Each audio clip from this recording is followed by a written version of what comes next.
어느 한 신실한 크리스찬 선생님이 한 분 계셨습니다. 남다른 아이들을 가르치는 열정과 또 아이들을 향한 사랑, 배려심 이런 것들이 참 좋아서 주변의 많은 사람들한테 좋은 선생님이라고 인정받는 그런 선생님이었고요. 성격도 활달하고 쾌활해가지고 다른 선생님들하고도 관계도 이렇게 잘 하고 있는 그런 선생님이었어요. 보통 이제 금요일 날이 되면 한 주간의 업무를 마무리하는데 업무를 좀 빨리 끝나는 시간들이 금요일 날이었는데 어느 금요일 날은 보통 때보다 일이 많아가지고 사람들이 조금 약간 이제 선생님들이 좀 예민한 거예요. 빨리 끝내야 되는데 끝내지를 못하니까. 아무튼 이 선생님도 예외는 아니어서 그날따라 금요일이지만 좀 일을 좀 늦게까지 했어요. 그런데 마음이 좀 타들어가는 거예요. 왜냐하면 그날이 결혼 1주년 기념일이라서 퇴근을 빨리 하고 와서 아내하고 저녁도 먹고 뭐 여러 가지 일들을 하려고 이렇게 계획을 쭉 세워놨는데 이게 빨리 해야 되는 거니까. 근데 아무튼 어떻게 열심히 해가지고 퇴근 시간에 맞춰가지고 거의 일을 마무리하려고 딱 했는데 주임 선생님이 딱 오더니 자기 업무가 있는데 그 업무를 좀 같이 좀 도와주면 좋겠다라고 부탁을 하는 거예요. 근데 그 업무량이 딱 보니까 엄청 많은 거예요. 이게 하루에 끝낼 수 있는 양이 아닌 거예요. 이거 야근을 해도 사실 모자를 팔 그런 상황이었습니다.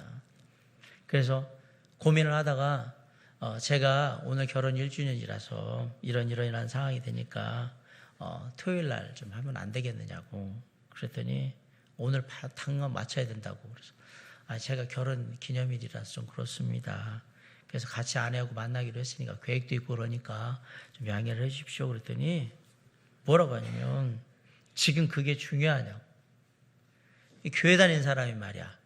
내가 그렇게 안 봤는데 사람 다시 봐야 되겠네. 딱 그러는 거예요.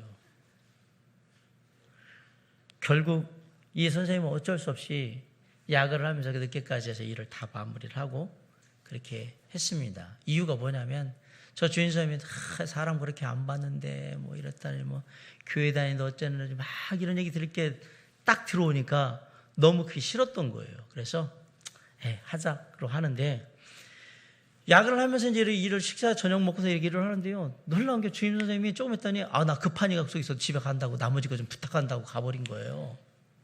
그러니 얼마나 화가 나요. 그걸 꾹꾹 참고 마지막까지 일을 다 마무리해서 딱 끝내고 집에 돌아왔는데 아내한테 막 투덜투덜하면서 오늘 이제 학교에서 있었던 일들을 얘기하니까 아내가 괜찮다고 우리 시간 따로 가지면 되고 당신 마음 주님이 다 아신다고 괜찮다고 그러는 거예요. 근데 그 다음부터 학교 갈 때마다 이 주임 선생님 얼굴만 보면 막 얼굴이 막 달아오르면서 화가 막 치밀어 오르는 거예요. 그러면서 꼴도 보기 싫은 거예요. 한동안 그래서 너무너무 어려웠는데 어떻게든 이겨냈습니다. 잘 아시겠지만 어느 사회나 부당한 억울한 그런 일들이 되게 많습니다. 예나 지금이나 사회의 구조나 환경들 자체가 그렇게 공정하거나 공평한 것은 아니라서 우리가 때때로 억울하거나 부당한 일들을 당할 때가 참 많습니다. 그 중에서도 그리스도인이라는 사실 하나만으로 우리가 억울하고 부당한 일을 당하게 될 때가 참 많은데 그렇다고 남들같이 주먹을 쓸 수 있는 일도 아니고 그렇다고 나 일 안 해라고 해서 그냥 막 내 친구 팽개치고 나갈 수 있는 일도 아니고 그렇다고 당신이 뭔데 나한테 이러냐고 막 따질 수 있는 일도 아닌 게 교회 다니는 사람이 말이야. 하나님 믿는 사람이 말이야. 이 한마디에 우리의 모든 것들이 다 걸려 있거든요. 그리고 한편으로 생각하면 어쩔 때도 밥벌이라도 하려면 이렇게 얘기해도 그냥 들어야 되지 않을까라는 생각도 들고 뭐 고민이 되는 거예요. 대부분의 부당하고 억울한 그런 일들은 상급자, 직장이나 이런 곳에서 많이 일어나는데 상급자에 의해서 이루어지는 일들이죠. 그렇다고 해서 윗사람에 대해서 막 윗사람의 권위를 무시하고 부당거 당했다고 막 뭐라고 할 수 있느냐? 사실 그게 쉽지를 않습니다. 뒤에 가서 그럼 다른 사람들로 막 뒷담화를 하면 되냐? 그거 걸렸다가는 잘립니다. 그것도 쉽지도 않고 그 사람들 갖다가 또 뭐 얘기하고 그러면 또 그게 또 교회 다니는 사람이 만약 뒤에 와서 막 뒤에서 뭐라고 막 얘기한다고 이런 또 얘기 들으면 또 그렇지도 않고 세상에서는 세상 사람들이 이렇게 얘기해요. 무시당하면 너도 무시할 권리가 있으니까 무시해버리라고. 그리고 할 수 있으면 멋지게 복수를 하라고 그렇게 세상이 가르칩니다. 그게 쉽지 않습니다.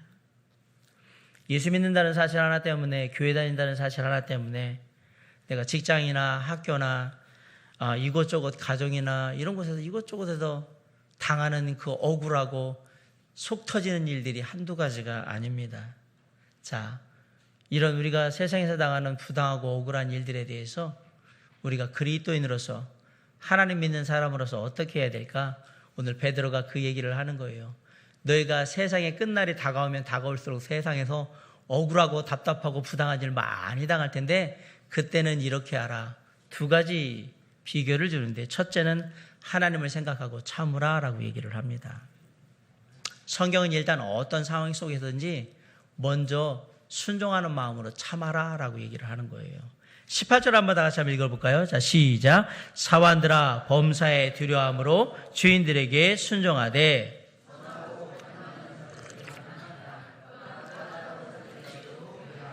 자, 18절에 보면 우리가 당하는 부당하고 억울한 일들, 그 모든 게 주인으로부터 비롯된다. 윗사람으로부터 비롯된다라는 얘기를 하는 거예요. 그렇죠. 아랫사람이 나한테 부당하게 할 일은 없겠죠. 윗사람으로부터 부당한 일이 벌어집니다. 그런데 그 주인이 다 똑같은 주인이 아니에요. 어떤 주인은 선하고 관용하는 자예요. 쉽게 말하면 마음 참 착하고 너그러운 주인이 있고 어떤 주인은 까다로운 주인이 있다라고 분명히 얘기를 했어요. 그러면 이제 오늘 일하시는 분들은 생각해. 내 주인은 선하고 관용하는 자인가 까다로운 자인가? 거의 80-90%는 까다로운 자일 겁니다. 그러면 피할 수 없구나라는 걸 일단 생각을 하셔야 됩니다. 세상에 선하고 너그러운 사람이 많냐? 아니요. 사람의 본성 자체는 그러지를 못하기 때문에 까탈스러운 사람, 뭐 갖고 그냥 뭐 많이 이렇게 까다롭게 하는 사람들이 많을 가능성이 높습니다. 그런데 성경이 뭐라고 얘기하냐? 주인이 선하고 관용하는 자이든 까탈스럽고 까다로운 사람이든 상관하지 말고 너는 그 권위에 순종하고 참아라라고 먼저 얘기를 하는 거예요.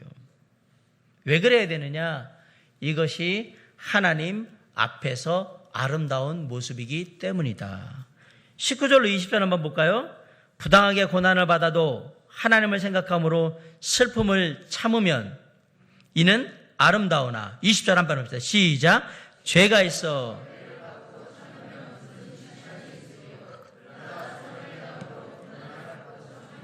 이는 하나님 앞에 아름다우니라. 부당하다는 말은 내가 잘못한 것이 없는 것 같은데 뭔가 억울하게 당하는 거죠. 제가 억울하다는 말, 부당하다는 말을 자꾸 쓰는데 똑같은 말이에요. 부당하다는 말을 다른 말을 바꾸면 억울하다 이 얘기예요. 나 억울해 라는 얘기거든요. 이 부당한 고난, 억울하게 받는 고난. 그렇지만 하나님 생각함으로 참아라. 그게 하나님 앞에 아름다운 일이다라고 얘기합니다. 제가 예전에 중학교하고 고등학교 아이들한테 기독학생 예배를 할 때 한 학기를 시작하는 3월에 첫 예배를 딱 드리면 이제 새 학년이 들어오잖아요. 그러면 항상 똑같은 말을 했어요. 그게 뭐냐면 항상 선생님의 권위를 존중하라. 그리고 선생님이 꾸중을 하시면 좋은 태도로 달게 받아라. 혹시라도 선생님이 너를 꾸중하는데 뭔가 억울하거나 답답하거나 이해가 안 되는 일이 있거든 그 자리에서 선생님한테 대들면 안 되고 나중에 조용히 선생님한테 가서 정중한 태도로 선생님은 그때 그렇게 하셨는데 저는 사실 이해가 안 갑니다. 좀 억울한 부분이 있습니다. 그러면 그것을 정중하게 얘기를 해라. 그리고 선생님이 그 부분에 대해서 뭐라고 얘기하거든 그것을 받아들이고 이해하도록 노력을 해라. 왜 그래야 되느냐? 학교에서 선생님의 권위가 무시되면 학교가 무너집니다. 지금 학교가 무너진 이유는 딱 하나입니다. 학부모도 아이들도 선생님을 알기를 못같이 알기 때문에 그렇게 된 겁니다. 권위를 무시하면 다 무너지게 되어 있는 겁니다. 두 번째, 누군가가 선생님의 권위에 도전할 때 이제 요즘 아이들은 막 핸드폰도 찍어요, 막 녹화할 거예요, 신고할 거예요. 언젠가 누군가 너에게도 그렇게 할 거라는 걸 꼭 생각하셔야 합니다. 근데 그런 생각을 안 하거든요. 그리스도인은 권위에 순종할 줄 알아야 합니다. 그게 좋은 권위냐 나쁜 권위냐는 나중 문제고요. 하나님의 허락하신 권위면 그냥 순종해야 하는 거예요. 그래서 선생님께 늘 인사 잘하고 그리고 아이들한테 또 하나 준 게 뭐냐면 선생님 부를 때 뭐 꼰대니 뭐 별명을 막 부르잖아요. 절대 선생님을 그렇게 부르지 말아라. 너희의 선생님을 그렇게 부를 자격이 너희들에게 있는 게 아니라는 거예요. 항상 존중하는 마음으로 선생님을 받아보라 했는데, 제가 그렇게 교육을 시켰는데 아이들이 막 그렇게 했어요. 몇 분의 선생님이 저한테 얘기를 하는 걸 제가 직접, 근데 그분들이 교회 다니는 분들이 아니에요. 근데 제가 목사인 건 알아요. 학생들 예배드리러 오는 목사라는 걸 알기 때문에, 아유 목사님 수고 많으십니다 그러면서 뭐라 그러냐면, 교회 다니는 애들이 확실히 애들이 태도가 좋고 확실히 달라요. 확실히 뭔가 좀 다르더라고요 라고 좋은 쪽에서 얘기하시는 거예요. 왜 그럴까요? 선생님인 것을 인정하고 권위를 인정하고 그렇게 잘하기 때문에 그래요. 하나님의 의도와 달리 세상에서는 부당한 일을 당하거나 억울한 일을 당할 때 복수하고 네 권리를 강력하게 주장하라고 자꾸 가르칩니다. 그런데 하나님께서는 거꾸로 뭐라고 했냐면, 어떤 순간에도 먼저 권위에 순종하고 참으라라고 가르치는 겁니다. 그게 하나님 앞에서 아름다운 일이기 때문이라고 얘기합니다. 하나님 앞에서 아름답다라는 말은 뭐냐면요, 하나님께서 은혜롭게 여기신다라는 얘기예요. 좋게 여기신다라는 말입니다. 하나님께서 은혜롭게 여기신다는 얘기는 뭐냐면, 좋게 여기신다 이 얘기는 내가 일해줄게, 내가 대신해줄게, 너 이제 빠져있으라 이 얘기를 하는 거거든요. 그게 하나님 앞에서 좋게 보이는 거예요. 하나님이 잘하니까 아유 너 고생 많았다, 이제 내가 할 테니까 너 이제 이렇게 있어, 내가 할게, 이렇게 얘기하시는 거란 말이에요. 진짜 아름다운 것은 항상 하나님의 은혜와 연관되어 있다는 것을 잊으시면 안 됩니다. 세상에 가장 아름다운 것들은 다 하나님의 은혜와 관계가 있습니다. 그러니까 부당하게 고난받을 때 잘 참으시기 바랍니다. 그러면 하나님의 은혜가 임하여서 그 일을 하나님께서 손을 대기 시작하시는데, 하나님의 손길이 임할 때 그 일이 풀리는 것들을 우리가 경험하게 될 것입니다. 부당하게 억울하게 일 당했는데 화가 치밀어 올라요? 잘 참으시기 바랍니다. 참는다는 얘기는요, 행동으로 복수하지 않는다라는 말하고 똑같은 말인 거예요. 그게 하나님 앞에서 아름다운 일인 거예요. 상급자가 듣기 싫은 말 하면 잘 참으세요. 내가 들어야 될 말이 있을지도 모른다라고 생각하고 잘 참으십시오. 권위를 가진 사람이 까다롭게 굴지 않습니까? 그래도 그 자리를 벗어나지 말고 내 자리에서 내가 할 일을 하면서 그 자리를 지키셔야 합니다. 그것이 하나님께서 우리에게 말씀하시는 교훈입니다. 절대로 입을 열어서 욕을 하거나 뒤에서 쑥덕쑥덕거리시면 안 됩니다. 말로 욕을 하거나 쑥덕거리는 것은 내가 나서서 복수를 하겠다는 표현이 되어버리기 때문에 그렇습니다. 일단 참으시기 바랍니다.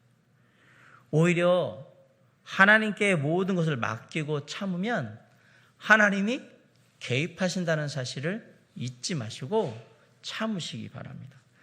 목사님, 그래도 제가 성인 군자가 아닌데 자꾸 화가 치밀어 오르고 막 답답해 죽겠는데 어떻게 합니까? 더 하나님 생각하고 참으시기 바랍니다. 더 하나님 의지하고 참으시기 바랍니다. 내가 권위에 순종하며 견뎌야 한다라고 생각하고 견디셔야 돼요. 우리가 순종하고 참고 견디는 것은 세상의 권세가 무서워서가 아니라 그 위에 계신 하나님을 경외하기 때문에 그런 거예요. 내가 하나님 안에서 아름다운 모습을 보여야 한다라는 생각입니다. 19절에 하나님을 생각함으로 슬픔을 참으면이라는 구절이 나오고 20절에 선을 행함으로 고난을 받고 참으면이라는 구절이 나오는데 둘 다 똑같은 말이에요. 하나님을 생각한다는 것은 하나님의 임재, 하나님이 늘 나와 함께 하신다는 것을 내가 느끼고 있다라는 얘기예요. 하나님이 늘 나와 함께 하신다라고 내가 느끼고 있다면 당연히 실제 생활 속에서 우리가 하나님 앞에 좋은 모습을 보이려고 노력하게 되겠지요. 하나님을 생각한다는 말은 머리로만 생각하고 있다라는 얘기가 아니에요. 내 삶에 자연스럽게 몸에 배어 있는 거예요. 지금 하나님이 나와 함께 하셔. 그러면 내 삶의 행동들이 하나님과 함께하는 자로서의 행동으로 나타나는 거예요. 부당하게 고난을 당할 때 눈앞에 권위를 보고 두려워하는 게 아니고 하나님이 계시지, 하나님이 나와 함께 하셔라는 마음으로 순종하며 참으라라고 지금 얘기하는 겁니다. 혹시 지난 한 주간 부당한 일, 억울한 일 당해가지고 마음 속 터지는 일 있으셨던 성도님, 지난주는 아니어도 최근에 그런 일들이 있고, 생각해보니까 내 인생에 억울한 일 한두 개가 아니네라고 생각하시는 분들, 사랑하는 성도님들께 말씀드립니다. 모든 권위 위에 계신 하나님을 생각하셔야 합니다. 그래야 우리가 참을 수 있고, 그래야 우리가 세상 사람과 다른 그리스도인의 모습을 보일 수 있기 때문에 그렇습니다. 하나님이 친히 다 하나하나 다 살펴보고 계신다는 사실을 잊지 마시기 바랍니다. 하나님께서 지금 나의 상황과 형편과 내 심정을 다 꿰뚫어 보시고 하나하나 다 살피고 계시다는 사실도 잊지 마시기 바랍니다. 그 하나님께 맡기세요. 나를 아시는 하나님, 나를 붙드시는 하나님, 나의 모든 것들을 주관하시는 하나님께 맡기시고 나아가시기 바랍니다. 하나님께 다 보고 계셔. 공의로운 하나님께서 이 모든 것들에 대해서 하나님의 뜻 가운데 다 이루실 거야. 비록 내가 지금은 진짜 답답하고 화나고 열받지만 내가 그래도 하나님께서 이루실 일을 기대하면서 내가 참아봐야지 라고 우리의 믿음을 갖고 나아갈 때 하나님이 분명히 해결책을 주실 거예요. 사람들이 뭐라고 하냐면 법은 멀고 주먹은 가깝다라고 얘기를 합니다. 그럼 저는 이렇게 말씀드리고 싶습니다. 법과 주먹 위에 계신 하나님을 생각하셔야 합니다. 그래야 하는 겁니다. 그래야 참을 수 있고 그래야 이길 수 있어요. 더 나아가서 하나님을 생각한다는 것은 그냥 하나님이 나와 함께 계셔의 의미를 더 넘어서 하나님과 함께 적극적으로 뭔가 좋은 것들을 하는 거예요. 억울하다고 손 놓고 계시면 안 돼요. 내 자리를 지키셔야 되고요. 더 잘할 수 있도록 노력해야 되는 거예요. 저 사람 저렇게까지 하면 아이고 그냥 기분 나빠가지고 횡하니 어떻게 할 줄 알았더니 그게 아니라 꿋꿋하게 그 자리를 딱 지키면서 더 열심히 일하며 좋은 결과를 내려고 이 사람 아주 다르네. 그렇게 돼야지. 나 기분 나빠. 나 못하겠어. 휙휙 이렇게 하신 그게 우리의 일이 아니라는 얘기입니다. 남들이 나를 바라보든 말든 나는 내 위치에서 내가 할 일을 하는 겁니다. 하나님이 나와 함께 하시니까 남들의 문제가 아니에요. 내 문제지. 내가 하나님 앞에서 어떻게 서 있느냐가 지금 중요한 문제이기 때문에 그래요. 하나님이 늘 나와 함께 하신다는 사실을 늘 기억하며 사는 게 어렵지만 그럼에도 불구하고 정말 하나님이 나와 함께 하신다는 걸 믿는다면 내가 참는 것 이상의 것들을 할 수 있도록 적극적으로 선을 베푸는 그 모습으로 더 나아갈 수 있으면 가장 좋다라고 얘기를 하는 겁니다. 근데 이게 어렵잖아요. 그래서 훈련이 필요한 거예요. 한번 해보고 안 되면 또 해보고 또 안 되면 또 해보고 그래서 어떻게? 될 때까지. 되면 끝나냐? 아니요. 된 게 그냥 몸에 아예 그냥 뵐 때까지 그렇게 하는 거예요. 습관이 될 때까지. 이것도 훈련이 필요한 거예요. 참고 견디면서 하는 훈련들이 필요한 거예요. 하나님의 말씀대로 하나님이 함께 하시고 그 함께 하시는 하나님이 내가 권위에 순종해서 참고 견디면 하나님이 개입해서 이 모든 일을 사필기정 선하게 돌리실 거라고 내가 분명히 믿는다면 그렇게 해보는 거예요. 그러다 보면 언젠가 놀라운 하나님의 비밀을 알게 될 거예요. 이러니까 되는구나. 이러니까 내가 상상도 못한 일들이 막 벌어지네 라는 걸 알게 될 거예요.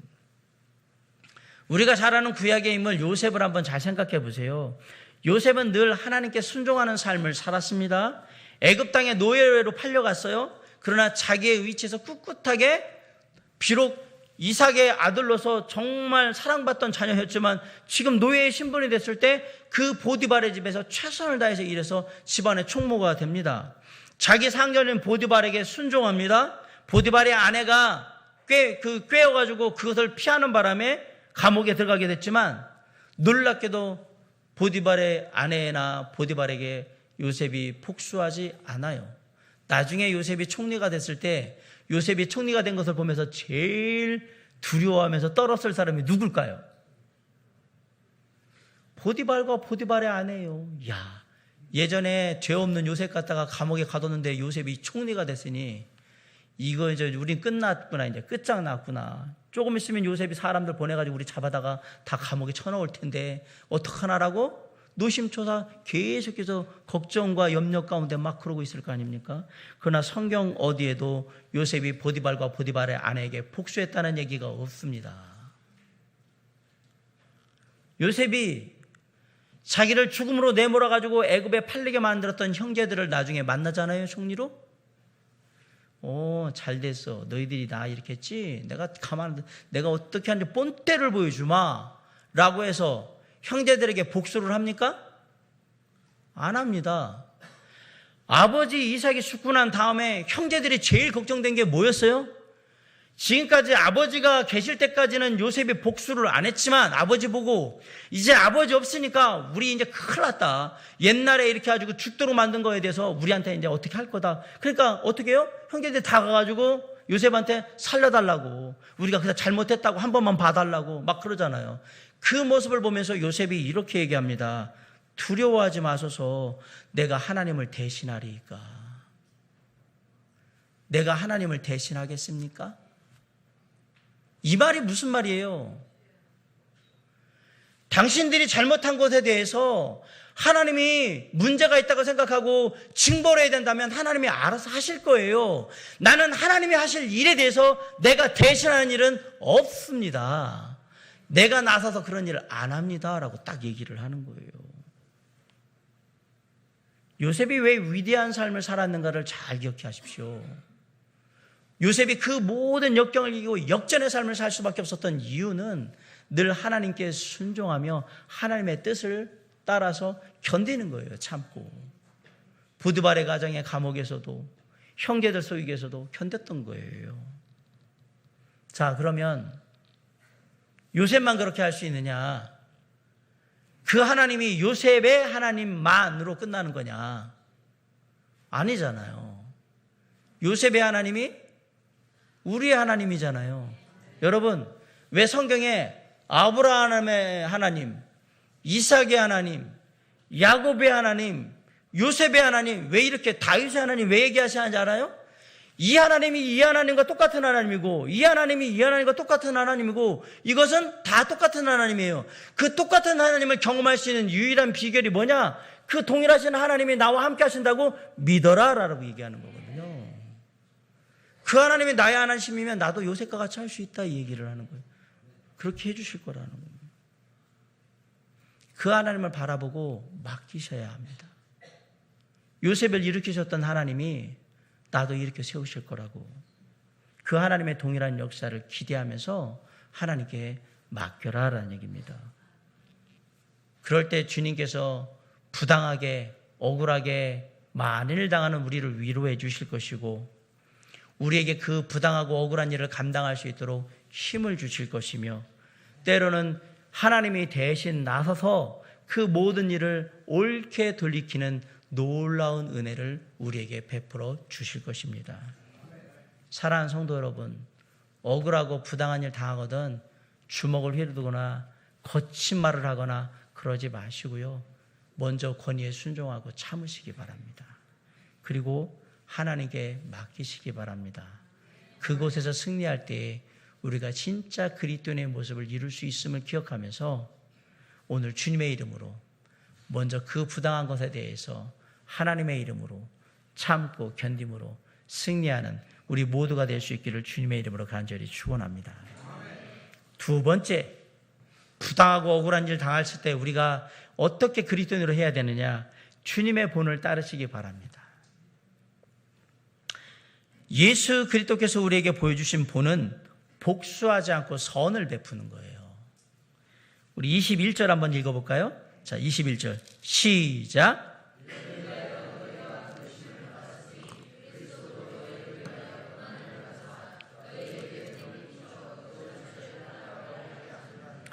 21절에 보면 그리스도도 너희를 위하여 고난을 받으사 너희에게 본을 끼쳐 그 자취를 따라오게 하려 하셨느니라. 본을 끼쳐 그 자취를 따라오게 하셨다. 이 말은 뭐냐면 예수님께서 먼저 그 흔적을 남겼어요. 내가 이렇게 갔어. 발자국을 남기셨단 말이에요. 이 발자국 따라와라고 지금 우리에게 얘기하신 거예요. 쉽게 얘기해요. 그냥 나만 믿고 내가 간 대로 그냥 따라와 라고 명령하신 거예요. 주님이 명령하셨으니까 제일 좋은 답은 뭐예요? 그냥 명령에 순종하는 거예요.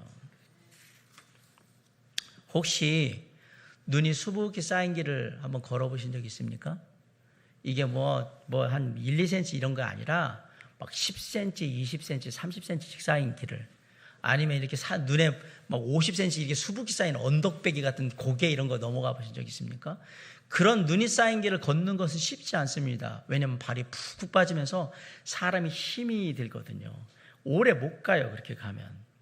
그런데 그런 눈이 수북히 쌓여서 발이 푹푹 빠지는 길을 그나마 조금 쉽게 갈 수 있는 방법이 있거든요.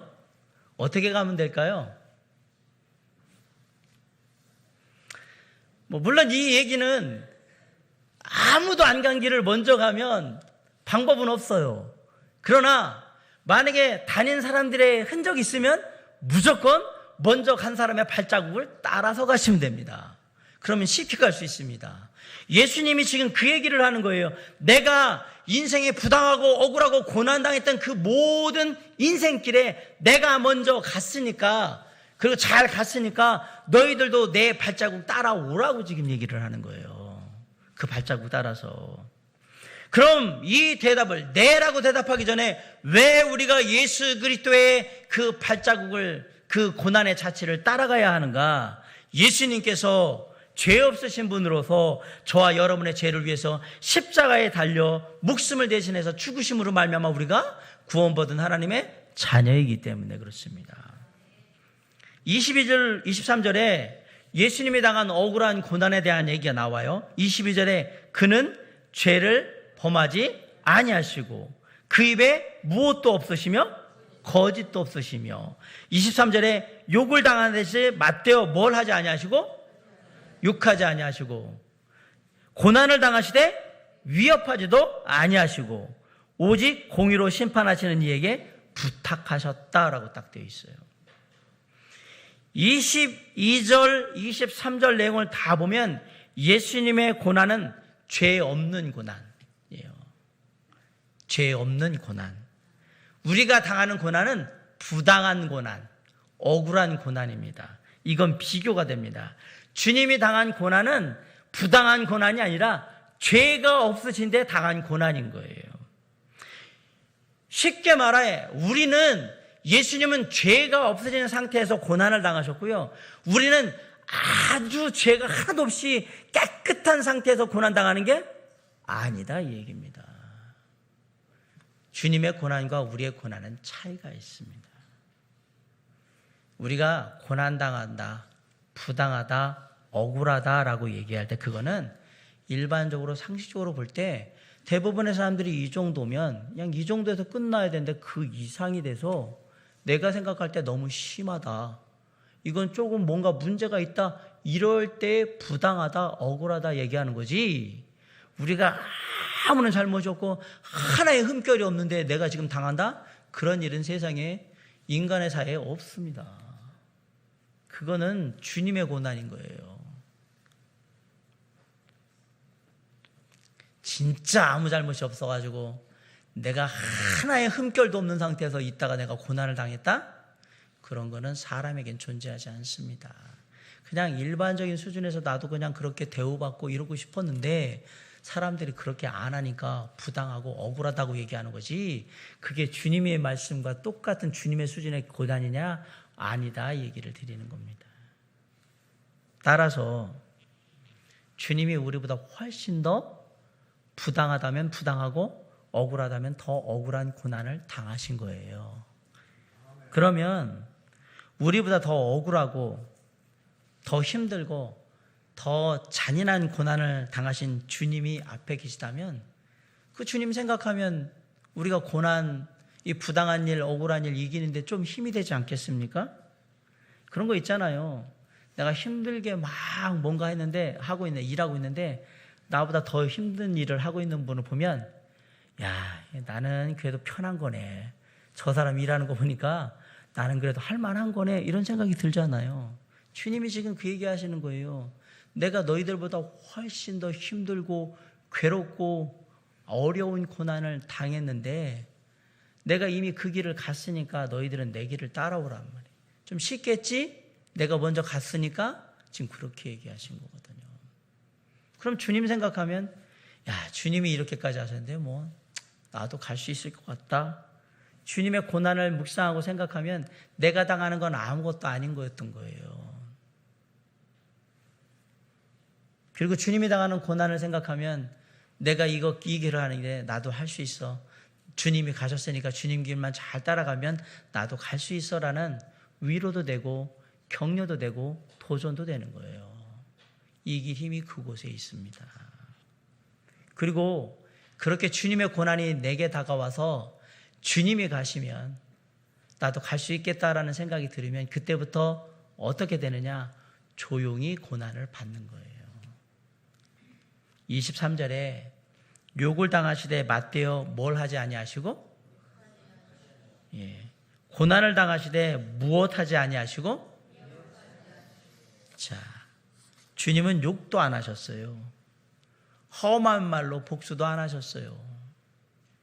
주님은 위협하지 않았다. 이게 뭐냐면 물리력을 주먹을 쓰거나 이렇게 막 그런 것들 하지 않으셨다는 얘기입니다.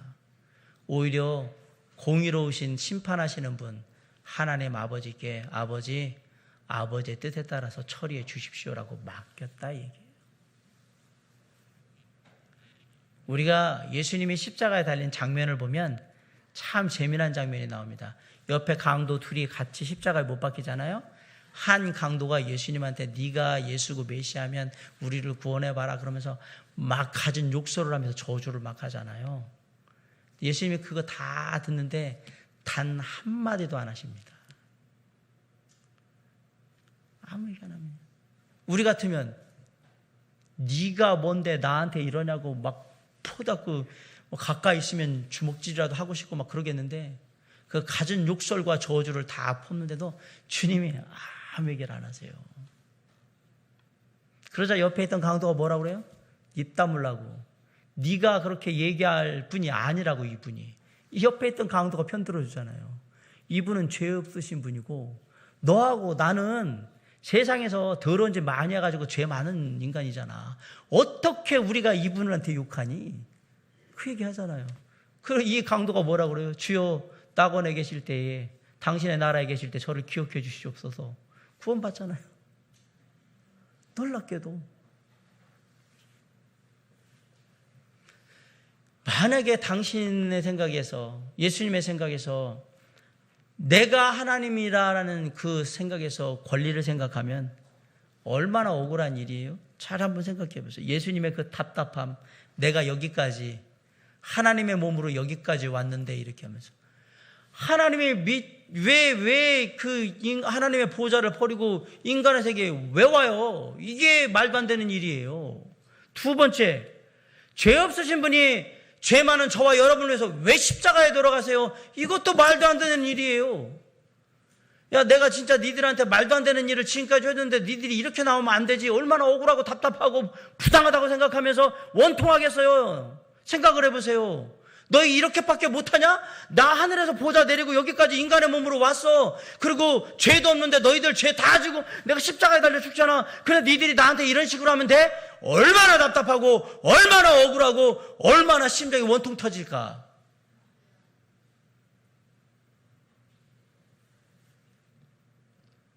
근데 왜 그렇게 하셨습니까? 스스로? 24절에 우리의 죄를 담당하심으로 우리를 구원하시기 위해서 그렇게 하신 거예요. 스스로. 우리로 죄에 대하여 죽고 의에 대하여 살게 하려고.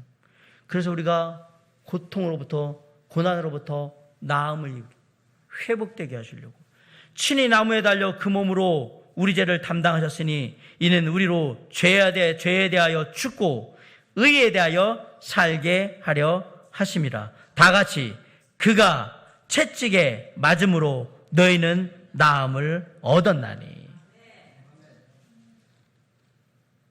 내가 이렇게 한 것은 너희가 죄의 고난, 인생의 고난에서 벗어나게 하기 위해서 내가 이렇게 한 거다.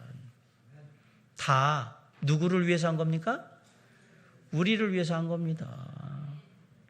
예수님이 당신을 위한 일이라면 이 땅에 굳이 오실 이유가 없습니다. 그래서 예수님이 이 땅에 오셔서 저와 여러분을 위해서 십자가에 달려 죽으신 것은 인간적으로 생각하면 너무나도 부당한 일이고 너무나도 억울한 십자가인 거예요. 당연하죠. 말도 안 되는 일이에요. 예수님의 죄와는 전혀 상관이 없는데 저와 여러분의 죄를 위해서 오셨잖아요. 그리고 지신 십자가인 거예요. 그런데 그 십자가를 죄와 상관 있는 우리가 져야 되는데 전혀 죄와 상관없는 예수님이 지신 거예요. 얼마나 부당하고 억울한 일입니까? 그런데 한 번도 그렇게 얘기 안 하십니다. 예수 그리스도께서 우리를 죄의 고난에서, 삶의 고난에서 낫게 하려고, 회복시키시려고, 자유케 하시려고 그렇게 하신 겁니다. 다 누구를 위해서 한 거냐? 나를 위해서 한 거고 다 우리를 위해서 한 겁니다. 우리가 이러한 예수 그리스도의 고난의 의미를 깨닫게 되면 조용히 고난받는 거예요. 그래서 우리는 성질나고 열받고 속 터진 일일 때 육두문자 쓰면서 욕을 하는 게 아니라 주여 그리고 견디는 거예요. 왜? 저도 이런데 주님은 어떠시겠습니까? 저도 요 한 일 가지고 이렇게 울그락불그락거리고 열받고 막 화가 나가지고 막 어쩔 줄 모르는데 주님은 어떠셨을까 생각하니까 뭐라 그러는 거예요? 주여, 주여 하는 거예요. 그래서 이제 우리는 새로운 길을 가는 거예요. 누구의 길? 주님이 걸어가신 고난의 길을 가는 거예요. 나를 위해서 대신 죽으시고 나에게 자유함을 얻게 하신 우리 주 예수 그리스도를 믿고 그 길을 가는 거예요. 세상의 길은 복수의 길이고 세상의 길은 무시하는 길이고 세상의 길은 폭력을 휘두르는 길이고 세상의 길은 육두문자를 쓰면서 욕하면서 거칠게 반항하는 길인데 예수 그리스도의 길은 조용히 고난받으면서 가는 길이었던 거예요. 세상의 일과 다른 길을 가라고 지금 우리에게 얘기하는 겁니다.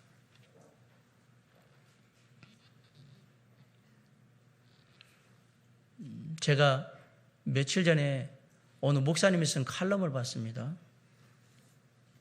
대단하더라고요. 그리스도인들은 이제 일어나서 결사대를 만들어가지고 청와대에 가서 대통령을 끌어내가지고 사죄를 받아야 된다. 거기에 화염병을 던지든 뭘 하든 벽돌을 던지든 아무튼 끌어내야 된다. 막 이런 걸 컬럼으로 쓰시는 걸 보면서 이분이 과연 크리스찬이 맞나라는 생각을 했습니다. 이럴 거면 예수를 왜 믿어요? 부당하고 억울하죠. 답답하죠.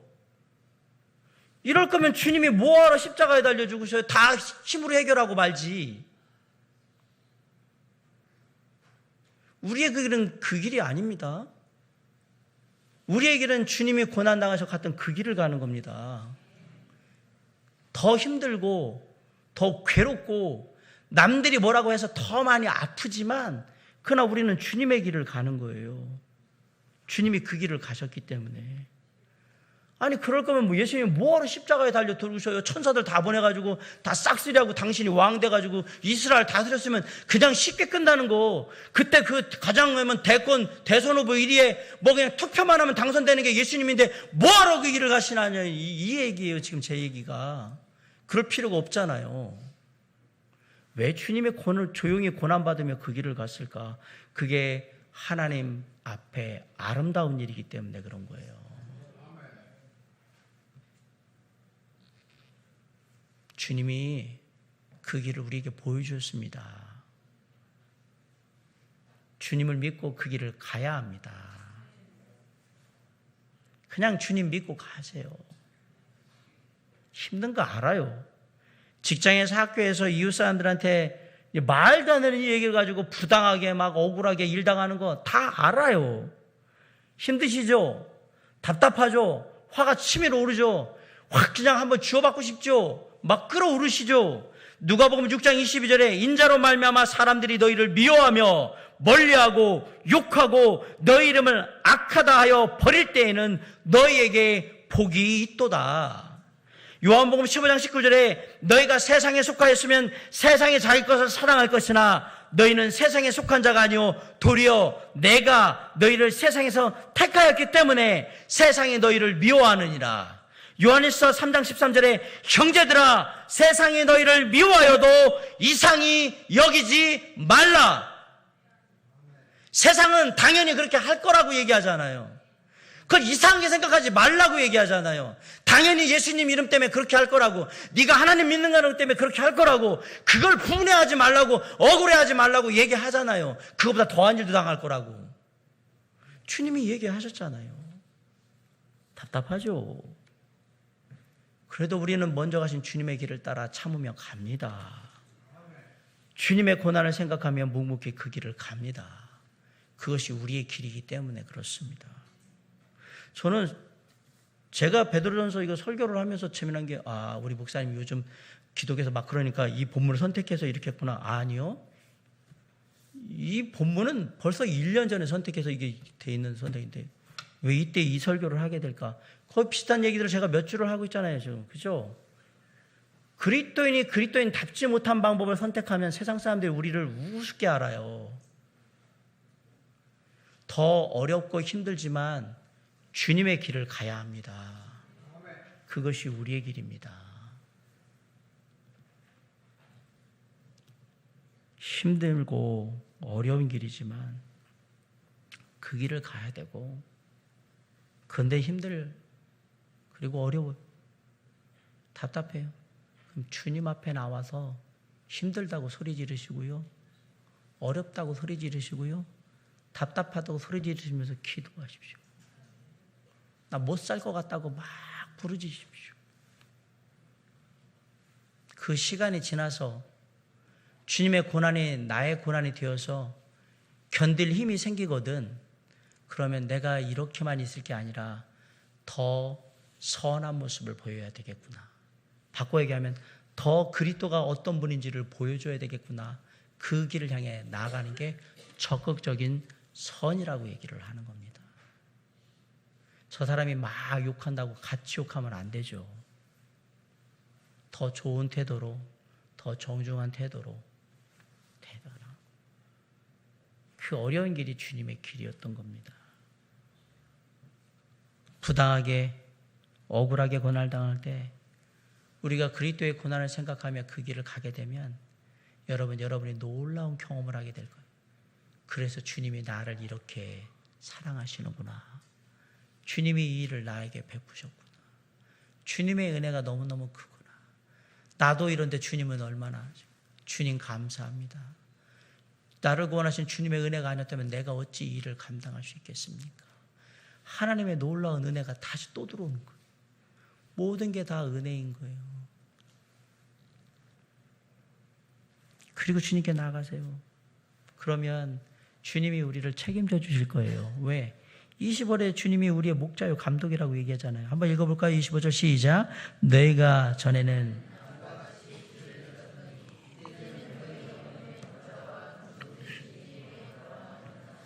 이 말은 구원받지 못해서 헤맸다는 말도 되고요. 잘 생각해봐요. 이전에는 어찌할 법 몰라가지고 주님의 그 대속의 은혜 가운데 어찌할 법 몰라가지고 막 우왕좌왕하면서 세상 말한 대로 주먹을 휘두를까 욕을 할까 복수를 할까 막 그러다가 이제는 우리의 목자이고 감독이신 예수 그리스도가 말씀하시는 바대로 딱 돌아왔다는 얘기, 똑같은 얘기예요. 이 얘기가 이제 방향을 잡았습니다. 길을 찾았습니다. 나는 이 길을 갈 겁니다. 목자, 주님은 목자고 우리는 양이에요. 우리의 꼴은 누가 주십니까? 목자이신 주님이 주시는 거예요. 그 공급으로 사는 거예요. 가만히 생각을 하니까 우리가 부당하게 뭐 당해가지고 먹고 사는 게 힘들어졌다? 걱정하지 마세요. 양된 우리를 먹이시는, 꼴을 먹이시는 목자 주님이 계십니다. 그래서 우리는 이 길을 갈 수 있는 거예요. 두 번째, 주님의 감독이라고 그랬어요. 감독이라는 얘기는 삶의 지침을 내려주는 사람인 거예요.